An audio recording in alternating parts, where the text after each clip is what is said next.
दोस्तों, स्वागत है आपका मूवी स्टॉक चैनल में। आज मैं जो मूवी आपके लिए लेकर आया हूँ उसका नाम है द कॉल। इसकी कहानी जुड़ी हुई है बीते समय से। एक फोन कॉल जो बीते समय को वर्तमान से जोड़ता है। यकीनन आपको अभी कुछ भी समझ में नहीं आ रहा होगा, लेकिन जैसे जैसे आप ये मूवी देखेंगे आपको सब समझ में आ जाएगा और गारंटीड मजा भी आएगा। तो बिना समय गवाए मूवी शुरू करते हैं।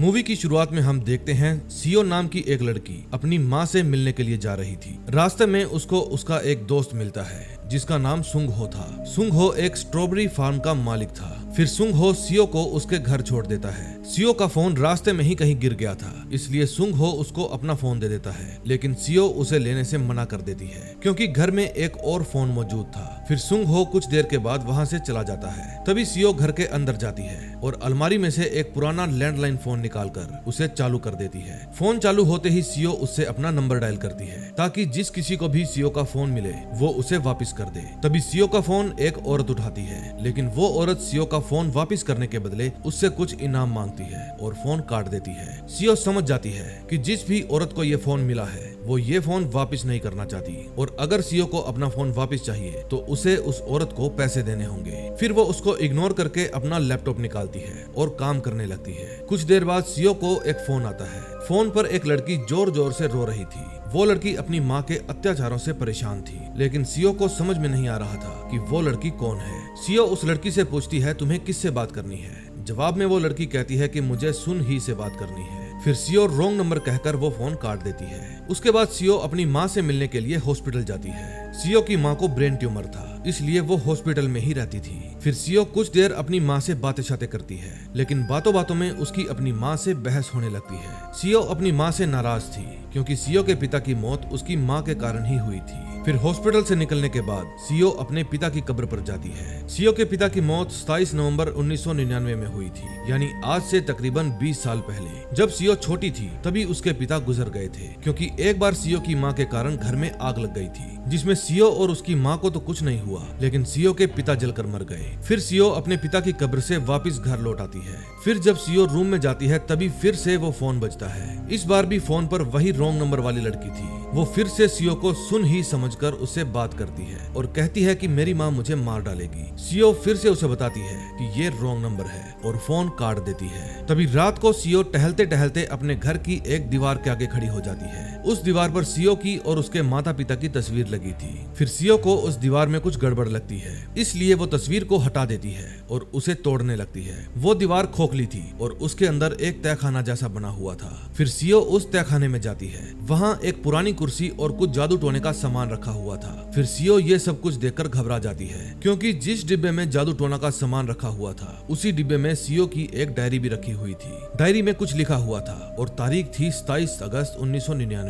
उसी डायरी में सियो को एक लड़की की तस्वीर भी मिलती है जो 20 साल पहले 26 नवंबर 1999 में खींची गई थी, यानी सियो के पिता की मौत के ठीक एक दिन पहले। फिर अगली सुबह सियो वो तस्वीर सुंग हो को दिखाती है। सुंग हो तस्वीर देखते ही बता देते हैं कि इस तस्वीर में जो लड़की है उसका नाम यंग सुक है। फिर वो सुंग हो से पूछती है क्या यंग सुक एक तांत्रिक थी। जवाब में सुंग हो बताता है नहीं, उसकी माँ तांत्रिक थी। सुंग हो को तो बस यंग सुक का नाम ही याद था। 20 साल पहले की बीती हुई कोई भी बात उसे याद नहीं थी। फिर जब सियो अपने घर जाने लगती है तो रास्ते में उसे सन ही नाम की एक औरत की दुकान दिखती है। सियो समझ जाती है कि वो लड़की इसके पास फोन करना चाहती है, लेकिन गलती से बार बार मेरे पास फोन लग रहा है। सियो को ये सब अजीब लगता है। फिर जब सियो अपने घर में थी तब फिर से एक बार उस लड़की का फोन आता है। इस बार वो लड़की चीख रही थी क्योंकि उसकी माँ उसे जलाने वाली थी। सियो को समझ में नहीं आता कि आखिर वो उस लड़की की हेल्प कैसे करे। तभी फोन कट जाता है। फिर सियो दौड़कर उस दीवार के पास जाती है जिसको तोड़कर वो तहखाने तक पहुंची थी, लेकिन सियो उस टूटी हुई दीवार को देखकर हैरान हो जाती है। उस दीवार के अंदर से धुआं उठ रहा था जैसे कोई नीचे आग जलाकर बैठा हो, और ऐसा ही उस लड़की ने भी फोन पर कहा था कि उसकी माँ उसे जलाने जा रही है। अब सियो को चीजें क्लियर होने लगती है। फिर अगली सुबह जब उस लड़की का फोन आता है तो सियो उस लड़की की पहचान जानने की कोशिश करती है। वो लड़की अपना नाम यंगसुक बताती है, वही यंगसुक जिसकी 20 साल पहले की तस्वीर सियो को मिली थी। दरअसल यंगसुक जब सियो को फोन करती थी तो वो फोन 20 साल पहले के समय से आता था। आज जिस घर में सियो रह रही है 20 साल उस घर में यंगसुक रहा करती थी और वो लैंडलाइन फोन 20 साल पहले के समय को 20 साल बाद के समय से जोड़ रहा था। फिर सीओ ये सारी बात यंगसुक को समझाने की कोशिश करती है, लेकिन यंगसुक को कुछ भी समझ में नहीं आता। फिर यंगसुक सीओ का फोन काटने ही जा रही थी कि तभी सीओ उसे कहती है कि आज रात एक हवाई जहाज क्रैश होने वाला है। फिर रात को यंगसुक जब अपनी माँ के साथ बैठी खाना खा रही थी, तब वो टीवी में हवाई जहाज के क्रैश होने की खबर देखती है। इस खबर को देखते ही यंगसुक को सीओ की बात समझ में आ जाती है। फिर यंगसुक वापस सीओ को फोन करती है और पूछती है कि उसे ये सब कैसे पता चला। फिर सीओ उसे फिर से समझाने की कोशिश करती है कि उसकी दुनिया में आज जो कुछ भी हो रहा है वो सब हमारी दुनिया में 20 साल पहले ही हो चुका है। वो फोन जिससे वे दोनों बातें कर रहे हैं, वो फोन बीते हुए समय को वर्तमान से जोड़ रहा है। बातें करते करते यंगसुक और सीओ एक दूसरे को अच्छे से जान जाती हैं। फिर यंगसुक सीओ को अपनी लाइफ के बारे में बताती है कि जिस माँ के साथ वो रहती है वो उसकी सौतेली माँ है, इसीलिए वो यंगसुक को मारती पीटती है और उस पर जादू टोना भी करती है। सीओ भी यंगसुक को अपनी कहानी सुनाती है कि कैसे उसके पिता आग लग जाने की वजह से मर गए। अगले दिन यंगसुक के घर में एक फैमिली आती है और वो फैमिली यंगसुक का घर खरीदने के लिए आई थी। वो फैमिली किसी और की नहीं बल्कि सीओ की ही थी। अब यंगसुक 20 साल पहले के समय में जी रही थी, इसलिए सीओ उस समय एक बच्ची थी। फिर यंगसुक सीओ को वापस फोन करती है और सारी बात बताती है कि आज तुम मेरा घर देखने आई थी। फिर यंगसुक के दिमाग में एक जबरदस्त तरकीब आती है। फिर वो सीओ को कहती है कि अब तुम अपने पिता को मरने से बचा सकती हो। सीओ को यंगसुक की बात समझ में आ जाती है। फिर यंगसुक अगली सुबह चुपके से अपने घर से निकलती है और सीओ के घर में जाकर गैस बंद कर देती है। यंगसुक के गैस बंद करते ही समय का पहिया घूमता है। फिर एक अजीब सी हलचल होने लगती है क्योंकि यंगसुक ने भविष्य बदल दिया था। तभी सीओ का घर अचानक से बहुत ही सुंदर घर में बदल जाता है। अब सीओ के पिता भी जिंदा थे, लेकिन इन सभी चीजों का अनुभव केवल सीओ को ही हो रहा था। सीओ अपने पिता को देखकर रोने लगती है। वो फिर से यंगसुक को फोन करती है और उसका धन्यवाद करती है। अब सीओ की खुशी का कोई ठिकाना नहीं था क्योंकि अब सीओ का पूरा परिवार उसके साथ था। अब धीरे धीरे सीओ यंगसुक से बात कम कर देती है। यंगसुक को ये बात अच्छी नहीं लगती क्योंकि इतने दिनों से सीओ उसके पास हर रोज फोन कर रही थी और अब अचानक से उसके पिता के जिंदा होते ही उसने फोन उठाना कम कर दिया था। फिर एक दिन यंगसुक सीओ से बात कर ही रही थी, तभी यंगसुक की माँ वहाँ पर आ जाती है और यंगसुक के हाथ से फोन छीन लेती है। यंगसुक की माँ सीओ से कहती है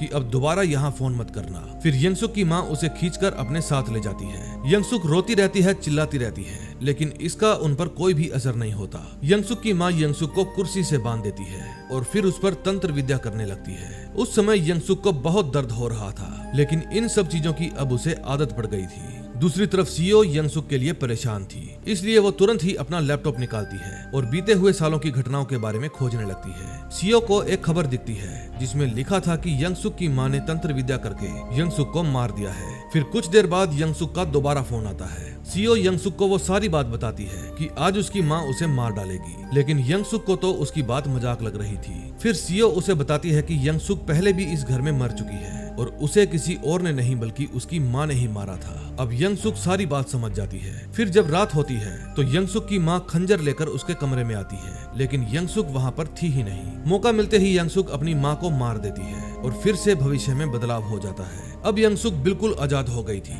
और अपनी आजादी की खुशी मनाने के लिए वो सबसे पहले कपड़ों की दुकान में जाती है। वहाँ से वो बढ़िया बढ़िया कपड़े खरीदती है और उसके बाद वो एक रेस्टोरेंट में जाकर खाना खाती है। यंगसुक को अब कोई चिंता नहीं थी क्योंकि अब उसका भविष्य उसके ही हाथ में था। फिर कुछ समय बीत जाने के बाद सुंगहो यंगसुक से मिलने के लिए आता है। वो अपने साथ कुछ स्ट्रॉबेरी भी लेकर आया था। तभी वर्तमान में यानी कि 2019 में भी सुंगहो सीओ के घर आता है और उसके माता पिता के साथ बैठकर खाना खाने लगता है। अब सीन वापस 1999 में आ जाता है। यंगसुक सुंगहो को घर के अंदर आने देती है। फिर सुंगहो को कमरे में बिठाकर यंगसुक कपड़े बदलने के लिए चली जाती है, लेकिन यंगसुक के जाने के बाद सुंगहो वे सारे बैग देख लेता है जिसमें यंगसुक ने अपनी माँ के शरीर को काटकर भरा हुआ था। फिर जब यंगसुक वापस आती है तो सुंगहो बहुत घबराया हुआ था और उन्हीं बैग्स के बगल में बैठा हुआ था। अब यंगसुक को भी चिंता होने लगती है कि अगर सुंगहो ने ये बात किसी और को बता दी तो वो फंस जाएगी। तभी कहानी फिर से प्रेजेंट में आती है और सीओ का फोन बजता है। फिर जब सीओ फोन उठाती है तो उसमें से सुंगहो के गिड़गिड़ाने की आवाज आती है। उस समय सुंगहो यंगसुक से अपनी जिंदगी की भीख मांग रहा था, लेकिन यंगसुक उसकी एक भी नहीं सुनती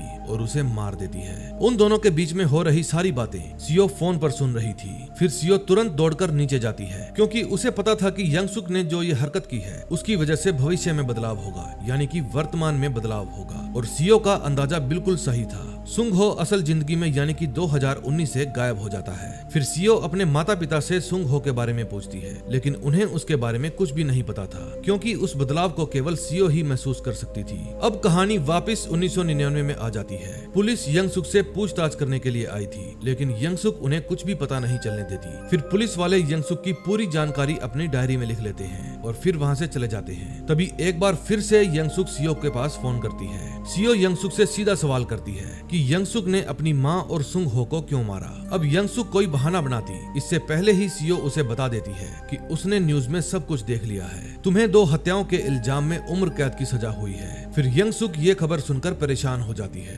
क्योंकि सीओ ने भविष्य में से ये खबर बताई थी, यानी ये खबर सच होने वाली है। फिर यंगसुक तुरंत सीओ से ये पता लगाने के लिए कहती है कि पुलिस को मेरे बारे में किन सबूतों के जरिए पता चला। ये बात सुनकर सीओ तुरंत फोन काट देती है, क्योंकि अब वो एक खूनी को बचाना नहीं चाहती थी। फिर यंगसुक दोबारा सीओ के पास फोन करती है और उसे गालियां देने लगती है, क्योंकि यंगसुक ने ही सीओ के पिता की जान बचाई थी और आज जब सीओ की हेल्प करने की बारी आई तो वो पीछे हट रही है। फिर यंगसुक परेशान होकर बैठ जाती है, क्योंकि उसे पता है कि पुलिस कभी भी यहाँ पर आ सकती है। तभी कुछ देर बाद यंगसुक के घर में चाइल्ड सीओ और उसके पिता आते हैं। वे यंगसुक से उसकी माँ के बारे में पूछते हैं, क्योंकि आज 11 बजे उनकी प्रॉपर्टी की डील होने वाली थी। तभी यंगसुक के दिमाग में एक जबरदस्त तरकीब आती है। वो बहाने से सीओ और उसके पिता को घर के अंदर बुलाती है और वहीं पर बैठ जाने के लिए कहती है, क्योंकि 2019 वाली सीओ ने यंगसुक की हेल्प करने से मना कर दिया था। इसलिए वो ये तय करती है कि वो 1999 में सीओ के पिता को मार देगी। 2019 में सीओ के पिता उसे कार चलाना सिखा रहे थे। उस दिन सीओ बहुत खुश थी, लेकिन अचानक से सीओ के पिता और वो कार दोनों ही गायब होने लगते हैं। फिर सीओ जोर जोर से चिल्लाने लगती है, लेकिन सीओ के पिता गायब हो जाते हैं और इसका कारण यंगसुक होती है, क्योंकि 1999 में यंगसुक ने सीओ के पिता को मार दिया था।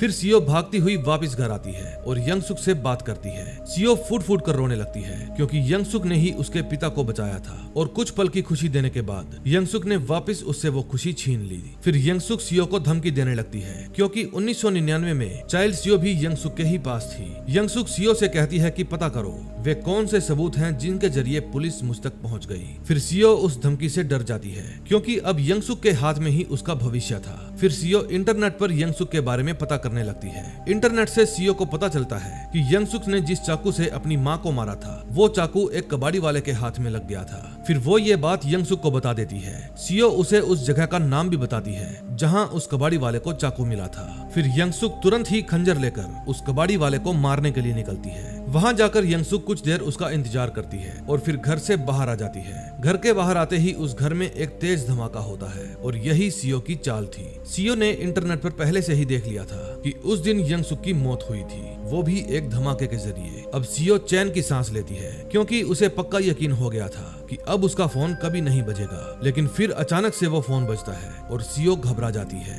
जब वो फोन को उठाती है तो फोन पर फिर से यंगसुक होती है। यंगसुक को सीओ की चाल के बारे में पता चल गया था, इसलिए वो पहले से ही सतर्क हो गई थी। अब यंगसुक सीओ को परेशान करना शुरू कर देती है। सीओ यंगसुक से भीख मांगती है कि वो आइंदा कभी ऐसा नहीं करेगी, लेकिन यंगसुक नहीं रुकती। उस समय यंगसुक के सामने चाइल्ड सीओ बैठी थी। फिर यंगसुक उसके पाँव में खोलता हुआ पानी डाल देती है, जिसका असर 2019 वाली सीओ पर भी होता है। 2019 में सीओ दर्द से तड़पने लगती है और फिर से यंगसुक से माफी मांगती है। इस बार सीओ यंगसुक को सही जानकारी देती है। फिर यंगसुक उस कबाड़ी वाले के पास जाकर उसे मार देती है और वो खंजर नष्ट कर देती है। खंजर नष्ट करते ही एक बार फिर से भविष्य में बदलाव हो जाता है, क्योंकि वही सही सबूत होता है यंगसुक को पकड़ने का। तभी 1999 में सीओ की माँ पुलिस के पास हेल्प मांगने के लिए जाती है, क्योंकि उनकी बेटी और उनके पति यंगसुक के घर गए थे और फिर वापस नहीं लौटे। सीओ की माँ एक पुलिस वाले को लेकर यंगसुक के घर जाती है। अब एक तरफ तो 1999 में सीओ की माँ और पुलिस वाले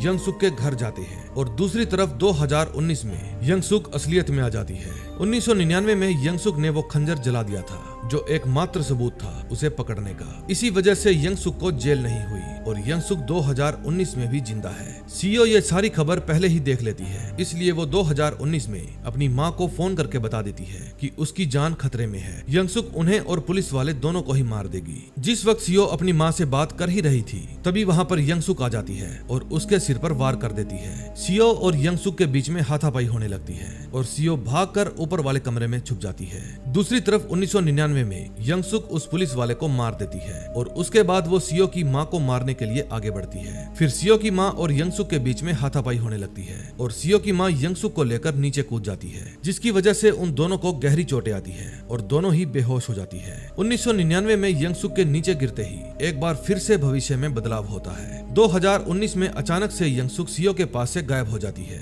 इस बात से सियो को थोड़ी हैरानी होती है। फिर वो दौड़ती हुई अपनी माँ को देखने के लिए जाती है, लेकिन उसकी माँ उसे कहीं भी नहीं मिलती। सियो को लगता है कि शायद उसकी माँ भी अब इस दुनिया में नहीं है। फिर जब सियो अपने पिता की कब्र पर जाती है तो देखती है कि उनके पिता की मौत की तारीख भी बदल गई थी। तभी वहाँ उसकी माँ आ जाती है और वो अपनी माँ को देखकर बहुत खुश हो जाती है। फिर जब उसकी माँ उसका हाथ पकड़कर वहाँ से जाने लगती है तो वो धीरे धीरे गायब हो जाती है और वो समझ जाती है कि उसकी माँ 1999 में मर गई है। दरअसल 1999 में जब सियो की माँ यंगसुक को लेकर नीचे गिरी थी तो यंगसुक मरी नहीं थी, क्योंकि 2019 वाली यंगसुक ने 1999 वाली यंगसुक को पहले ही फोन करके बता दिया था कि सियो की माँ तुम्हें मार सकती है और तुम्हारी जान खतरे में है, इसलिए तुम सावधान रहना। अब 1999 वाली यंगसुक और 2019 वाली यंगसुक दोनों साथ मिलकर काम करने लगती हैं, क्योंकि अगर एक को कुछ हुआ तो दूसरी भी अपने आप मर जाएगी। इसलिए कुछ समय बाद 2019 से सियो की माँ गायब हो जाती है, क्योंकि 1999 वाली यंगसुक ने उन्हें मार दिया था। अब एंड में हम 2019 में सियो को कुर्सी से बंधा हुआ देखते हैं और वो तड़प तड़प कर रो रही थी। ऐसा इसलिए था क्योंकि 2019 वाली यंगसुक ने उसे पकड़ लिया था और कुर्सी के साथ बांध दिया था।